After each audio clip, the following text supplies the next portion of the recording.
अगर महाभारत में कर्ण की जीत होती तो पूरी कथा की दिशा और अंत बिल्कुल अलग होता। आइए कल्पना करें पूरी कहानी को क्रमवार। 1।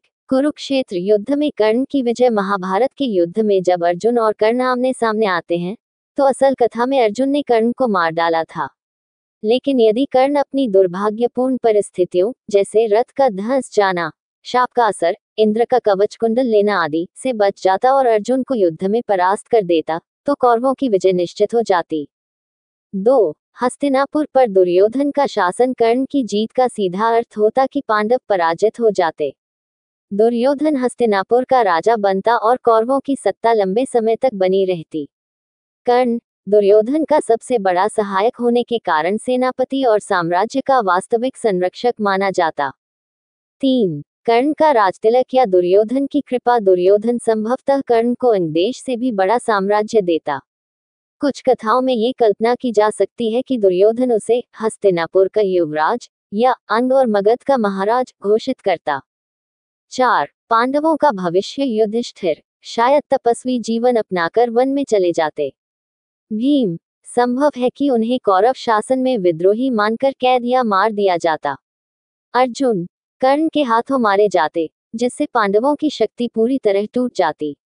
नकुल सहदेव या तो दासी बना दिए जाते या कौरव राजसभा में अधीनस्थ की भूमिका निभाते।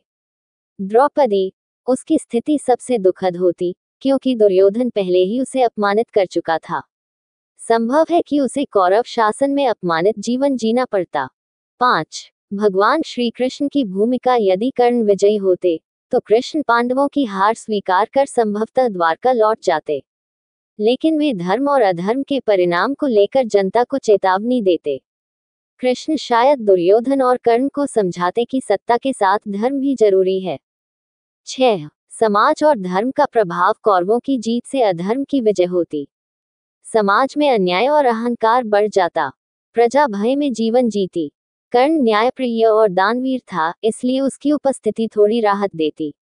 लेकिन दुर्योधन का घमंड समाज को पीड़ा ही देता। 7। कर्ण का अंत। कर्ण का स्वभाव दानशील और धर्मप्रिय था। हो सकता है कि युद्ध के बाद उसे एहसास होता कि उसने अधर्म दुर्योधन का साथ दिया।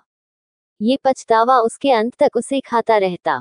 8। निष्कर्ष अगर कर्ण जीतता तो महाभारत की कहानी धर्म की विजय से नहीं बल्कि अधर्म की तात्कालिक सफलता से खत्म होती। लेकिन कालांतर में यही अधर्म कौरव साम्राज्य को तोड़ देता। अंततः ये सत्य ही रहता कि धर्म की हार अस्थायी और धर्म की विजय शाश्वत है। क्या आप चाहेंगे कि मैं इसका कल्पनात्मक विस्तृत कथा रूप जैसे उपन्यास की तरह घटनाओं का प्रवाह लिख दूं, जिसमें कर्ण की जीत के बाद की जिंदगी और राजनीति को विस्तार से दिखाया जाए? आपको वीडियो कैसा लगा कमेंट करके जरूर बताएं। वीडियो अच्छा लगा है तो वीडियो को लाइक और सब्सक्राइब करके रखें। नया वीडियो आप लोगों के पास पहुंचे के लिए कोशिश करेंगे।